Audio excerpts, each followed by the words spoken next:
अस्सलाम वालेकुम dear parents, कैसे हैं आप? उम्मीद करती हूँ बिल्कुल खैरियत से होंगे। आज आपके बच्चे ने क्लास में अलिफ मद आ से एक बहुत ही दिलचस्प कहानी सुनी।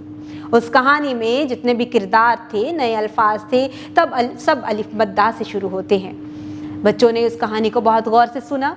फिर उसके बाद बच्चों ने अलिफ मद आ से बनने वाले नए अल्फाज भी सीखे हैं। अलिफ मद आ की शक्ल की पहचान की, उसका नाम की पहचान की, अलिफ मद आ को लिखना सीखा है और साथ ही साथ उन्होंने स्टीम एक्टिविटीज़ भी बहुत ही अच्छे तरीके से क्लास में मुकम्मल की हैं। अब आप बच्चों की डायरी चेक करेंगे। डायरी में देखेंगे कि बच्चों ने क्लास में क्या काम किया है और अब उनको होमवर्क क्या मिला हुआ है। आप उनका होमवर्क अपनी निगरानी में मुकम्मल करवाएं और उसके बाद अपने घर में बहुत सारी चीज़ें हैं, उन चीज़ों के में देखें कि कौन कौन सी ऐसी चीज़ें हैं जिनके नाम अलिफ मद आ से शुरू होते हैं। इस तरह से बच्चे अलिफ मद आ के अल्फाज जो हैं उनको कलेक्ट करेंगे, एक ज़हीरा अल्फाज उनके पास होंगे और वो हर रोज़ अपनी ज़ुबान में अलिफ मद आ का इस्तेमाल सीख सकेंगे।